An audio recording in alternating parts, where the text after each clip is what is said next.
আমার বুঝজ্ঞান হইছে থেকে নিয়ে ছাত্র জীবনে যখন আমি অনেক ছোট ছিলাম, এই দোয়া যেদিন আমি পড়েছি কোরআনে, ওই দিন থেকে আজও পর্যন্ত আমার মনে হয় না আমার জীবনে 2 মিনিটের কোনো দোয়াও যদি হয়, 1 মিনিটের দোয়াও যদি হয়, মুহূর্তের দোয়াও যদি হয়, আমি এই দোয়াটা কখনো মিস করি বলে, জ্ঞাতসারে মিস করি বলে আমার মনে পড়ে না।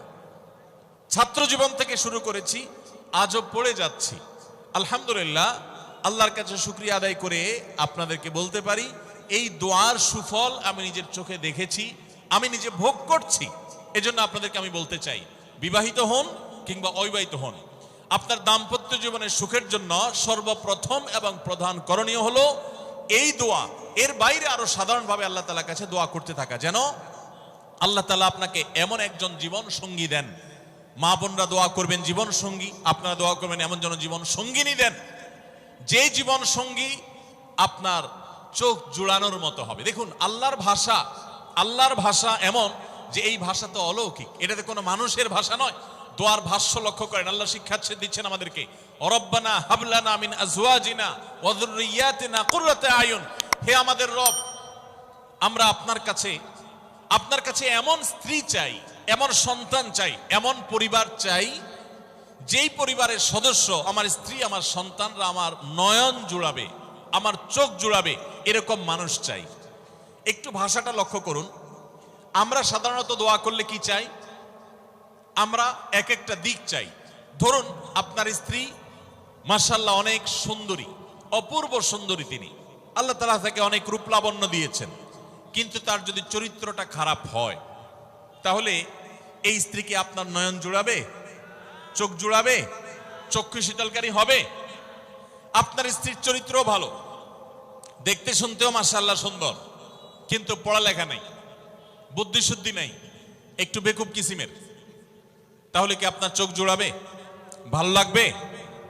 আপনার স্ত্রী শিক্ষা দীক্ষাও আছে, জ্ঞান গরিমায় মাশাআল্লাহ তিনি ভালো, রিচ, সমৃদ্ধ, আবার চেহারা সুন্দর, আবার তার মধ্যে তার চরিত্রের সমস্যা নেই, কিন্তু সমস্যা কি?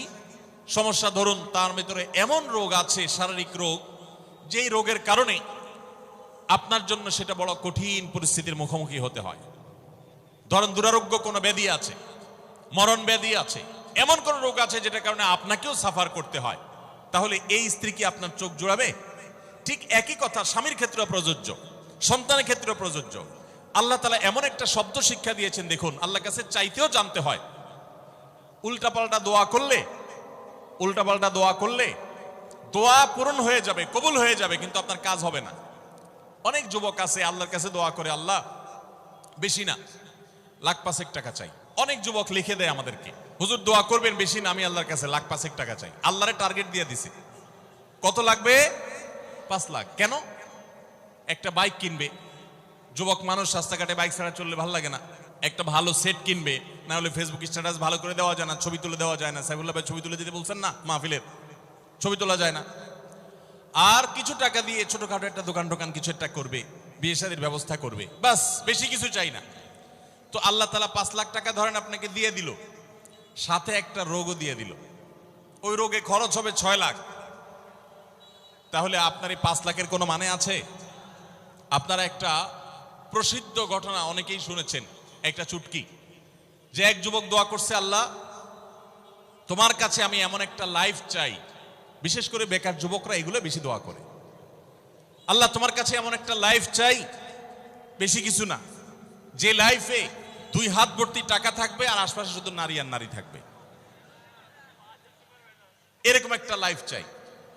তো আল্লাহ তাআলা তার দোয়া কবুল করে ফেলছে। দোয়া কবুল করছেন কিভাবে?